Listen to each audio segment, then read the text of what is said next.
Australia's Queen of Fashion, Collette Dinnigan, has made many women around the world stand out and look stunning in her graceful and luxurious gowns.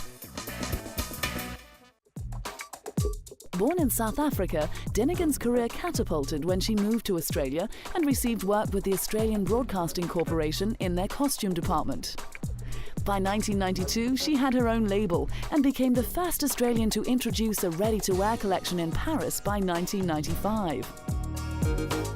Showcasing her newest collections at Australian Fashion Week in Sydney, where some of the world's top models parade top designer outfits, gave Dinnigan the coverage she needed to gain popularity in the international fashion circuit. The clothes she makes is something that all women like because it's so feminine. At the same time, it's kind of bohemian, you know, like you can do with it what you want, put it together the way you want it, there's no rules. She was one of the rising stars that unveiled their creations at the Paris Autumn and Winter Pret-a-Porter fashion season in 1997. Having established herself in the United Kingdom already, her aim was to expand her presence in Europe. Her down-to-earth style was reflected in simple lace and brocade dresses, mostly in black and beige. Her designs were feminine but not too frilly, and even though they weren't too tight-fitting, they were still sexy. I really love that sort of feeling of things that are bigger, not really tight and fitted, and I think they're just as sensual or sexy as something really fitted, you know. It's very classical too. She was on her way to becoming a national treasure and was the only Australian designer with a standalone shop in London. She is still the only Australian designer ever included in the official fashion calendar of the all-powerful Chambre Syndicale de la Haute Couture in Paris, next to names like Dior, Yves Saint Laurent and Chanel.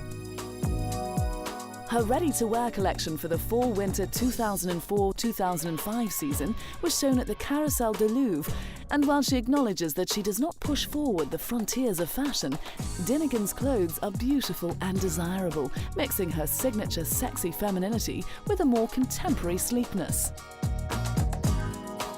Well, once there were only pretty lace frocks, handmade undies and little beaded cardigans, there now also strode sassy mini dresses, satin evening pants of chic masculine cut and stunning evening dresses. It's pretty obvious that her success has come from her ability to design clothing that women lust over. She's seen as a real woman designing for real women.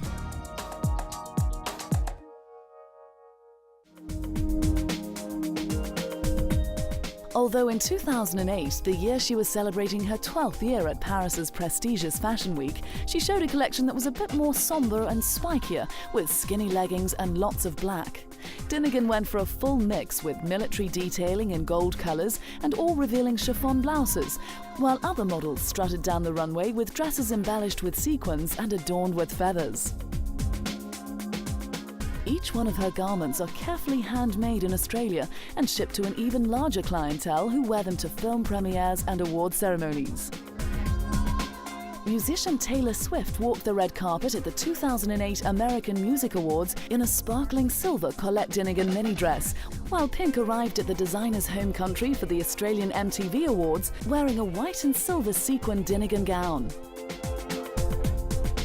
Kate Hudson also chose to wear Dinnigan while attending the Australian premiere of her film, as did Charlize Theron, who brought traffic to a halt in Sydney wearing her sparkling silver sequin dress.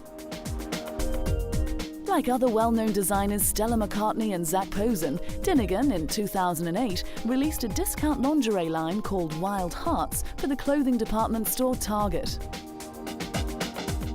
Collette Dinnigan, one of Australia's best-known fashion designers, making women look more feminine than ever, has helped put the country that gave her an incredible career on the fashion map.